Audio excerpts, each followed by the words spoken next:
the Most High, YAHAWASHI, put in their mind to tell them, look, we're here to help. But they occupying. Now, the Russians mentioned on French 24 News, the Russians mentioned the drugs. Okay? Now I'm gonna show you something in this trailer.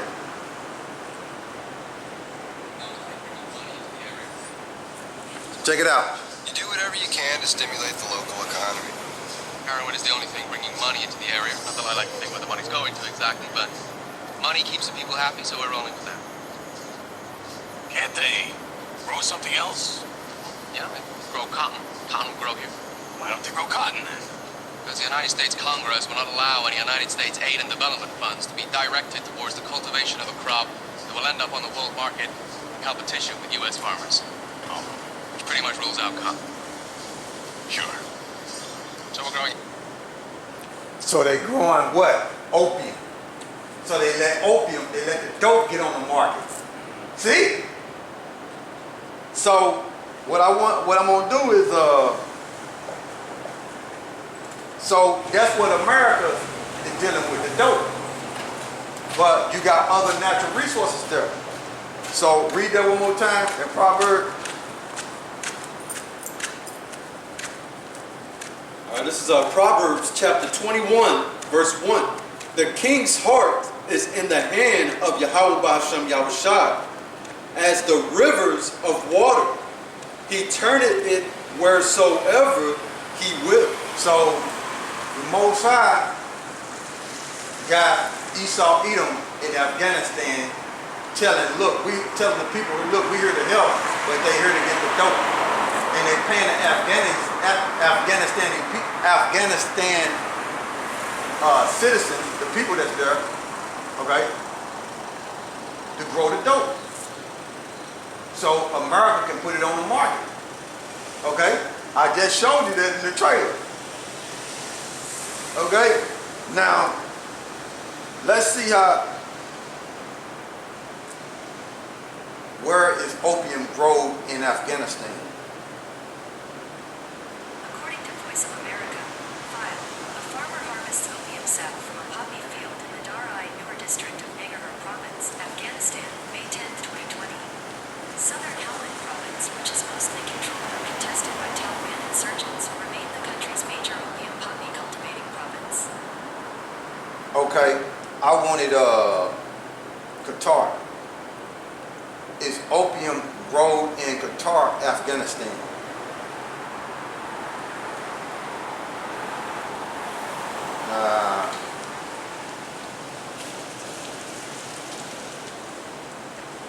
What states? Let me see. Y'all bear with me. This ain't rehearsed. I'm just going in the spirit, so that's why it's happening like this. You know what I'm saying?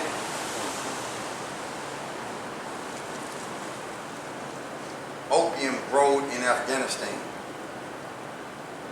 According to United Nations Office on Drugs and Crime, the total area under opium poppy cultivation in Afghanistan was estimated at 224,000 hectares in 2020, which represents an increase of 37% or 61,000 hectares when compared to 2019. Man, it's not pulling it up what I want, man. Let me see. What part of Afghanistan is opium grown in? According to Voice of America, file, a farmer harvests opium sap from a poppy field in the Dar-e-Noor district of Nangarhar Province, Afghanistan, May 10, 2020. Southern Helmand Province, which is mostly controlled or contested by Taliban. What southern province in Afghanistan is opium grown? Here's a summary from Voice of America. Southern Helmand Province remained the country's major opium. Why is this not coming up, man? I ain't that Satan.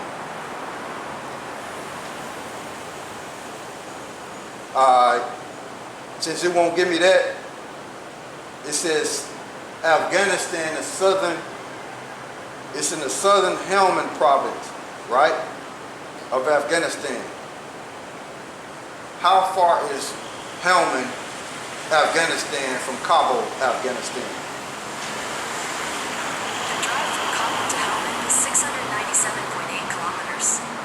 it's another one. It's a, I forget the name, but it's grown somewhere else too in Afghanistan.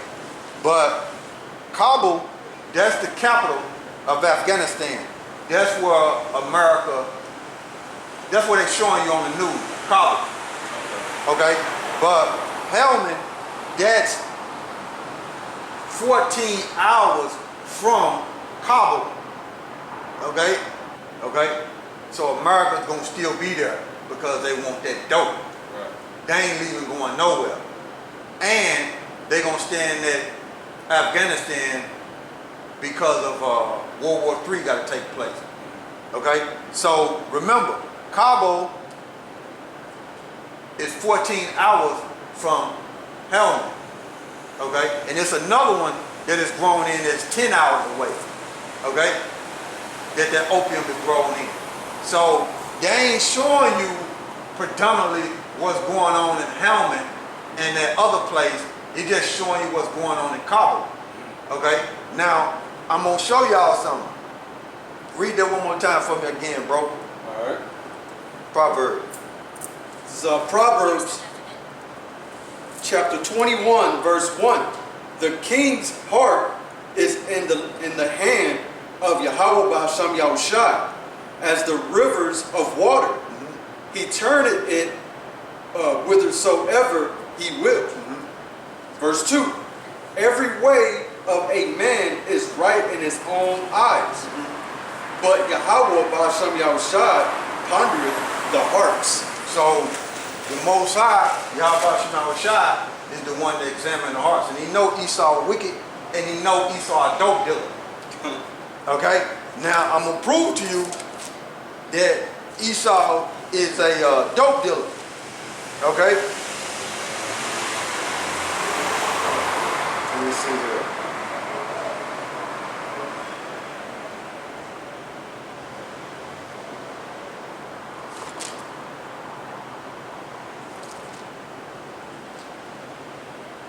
All right, give me Revelation 9 and 21. Revelation 9 and 21. This is Revelation chapter 9, verse 21. Now this is going into the elites, the top banking families, okay? Top banking families, this is what this is going into, the elites. Go ahead. It says, this is Revelation chapter 9, verse 21. Neither repented they of their murders, nor of their sorceries. Now, when you deal with that word sorcery, that goes into pharmakia, which goes into dope, which goes into drugs. So the elites are drug dealers, and they ain't gonna repent for what they have done. Okay? And the Most High, YAHAWAH Sham Yahushai, knows that America is controlled by the elites, and the elites tell America, look, get the dope. Okay? Go ahead, bro. Nor of their fornication, nor of their thefts. And America cannot survive without stealing resources and putting people in slavery, stealing them. It cannot survive. It has to continue on that path of selling dope and robbing. Okay? And putting people in slavery, having people in slavery. Without that, America won't exist. It's wicked. Okay? And that's how the elites roll. They thieves, okay? They murderers, they dope dealers, and that's what they are. Okay? And they ruling the world in wickedness. Okay? So that's my point. You understand? Understand what's going on? Okay? Now, what I want to do is this 2nd Ezra chapter 16, verse 18. Now I'm gonna show y'all something else. Now they showing y'all that, you know, people trying to get up out of there due to the Taliban. Now I'm gonna show y'all something else. It says 2nd Ezra 16 and 15. 2nd Ezra chapter 16, verse 18. And hold it. Let me see. Show y'all something else. Trying to hang on, y'all. Trying to hang on with this mouth, with my mouth I get. You know what I'm saying?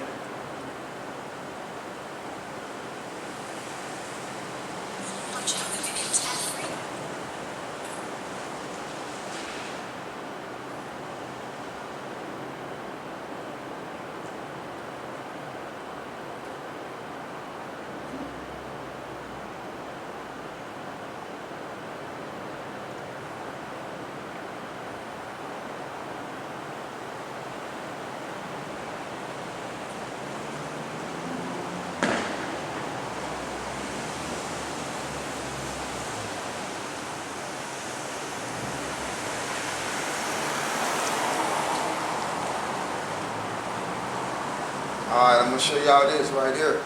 Right?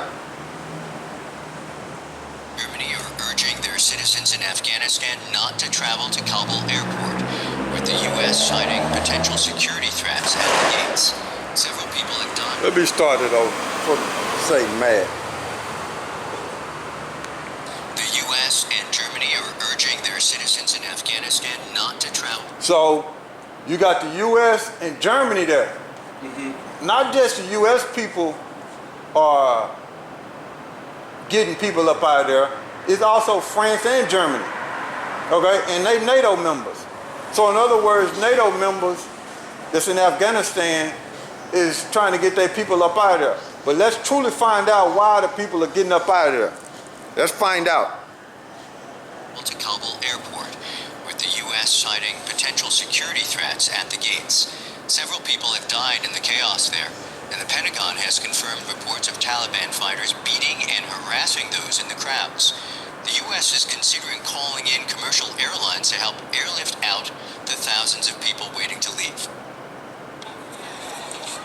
The situation grows more dire by the day for those in Afghanistan trying to escape life under Taliban rule. Thousands of people gather outside the airport in Kabul, as they have for days, in terrible, crushing conditions and searing temperatures. But the situation is no easier or less dangerous at night. Reporters say dozens of people have now been killed outside the airport compound. And it's not just those trying to leave the country suffering. With banks still closed, the country's economy has stalled. People nationwide are reaching breaking point. For many in the western city of Herat, poverty is now their biggest fear. In Afghanistan, things were expensive. There was a war, and now things have become even more so. None of the authorities have paid any attention to this. Our people are facing unemployment, poverty, and misfortune. On top of that, there's war and suffering too. People are going abroad because of unemployment and increased prices. The government has ignored this problem. So he just told you why people are leaving. Because of unemployment and prices are increasing. That's why the Afghani people are getting up out of there, because that country economy is done. That's why they want out. Okay? And unemployment, the banks are closed, and the prices of goods, you know what I'm saying, to sustain yourself in living are skyrocketing. That's why they want out. The economy is done. See, you gotta read between the lines and watch these people. Okay, they keep saying the Taliban. No, Biden is working with the Taliban. It's the economy in Afghanistan that's falling apart. That's why they want them people out. I mean, that's why the people want out, because the living conditions is terrible. Things are too high, the banks are closed, and unemployment is at an all-time high. Wouldn't you want to leave? So they looking at, look, America is their way out, because America is the one that's been funding them and giving them money. That's why the president of Afghanistan that was in Kabul, right? That was in Kabul, he got up out of there because he was a puppet of America. And they say in certain news clips, they say when he was getting up out of there, he was loading so much money on the plane that he left a lot of it on the tarmac. He couldn't even get it all. Yeah. Yeah. So he up out of there. And certain news clips, he was speaking and he was telling you, look, he was forced out of there. Yeah. Because he was an American puppet. You see? He was an American puppet. But America is going to continue to fund them because they want the dope. And wherever there's war,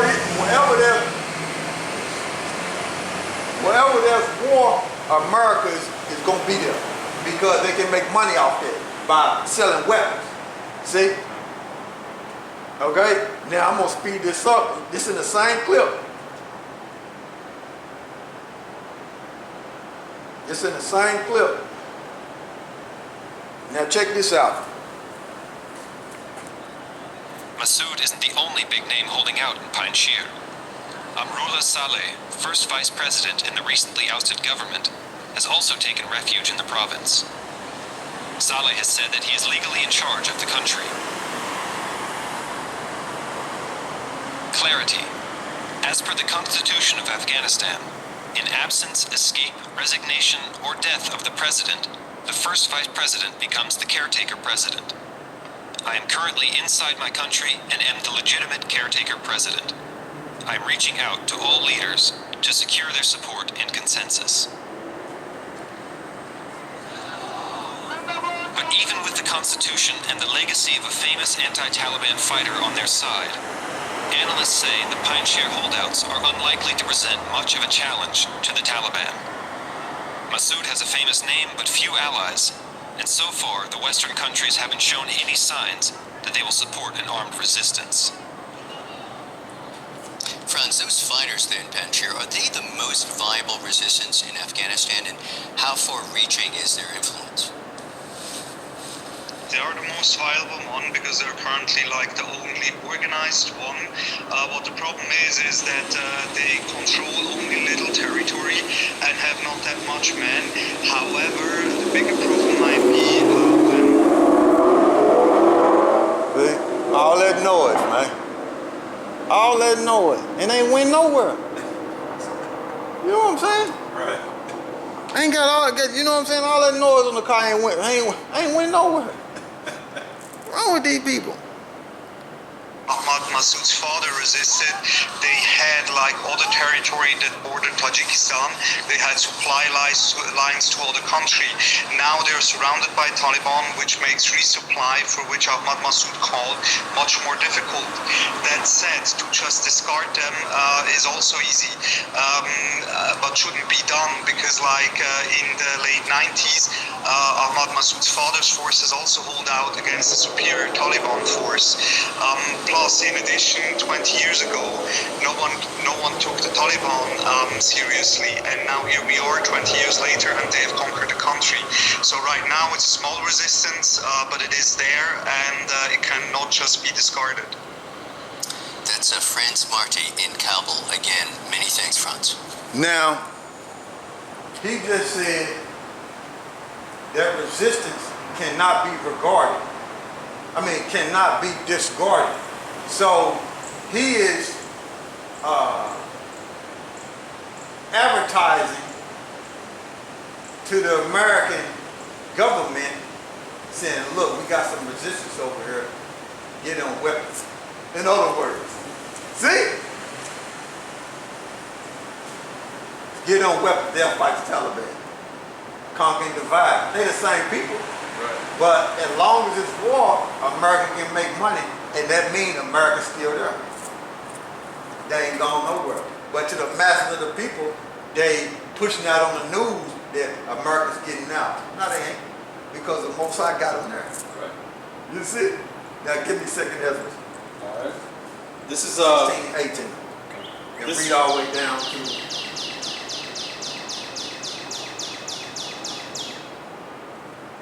22. All right. This is second Ezra, chapter 16, verse 18. The beginnings of sorrows and great mournings, the beginning of famine and great death, the beginning of wars and the powers that shall stand in fear, the beginning of evils. What shall I do when these evils shall come? Question. Behold, famine and plague, tribulation and anguish are sent as scourges for an amendment, but for all these things they shall not turn from their wickedness, nor be away mindful of the scourges. Behold,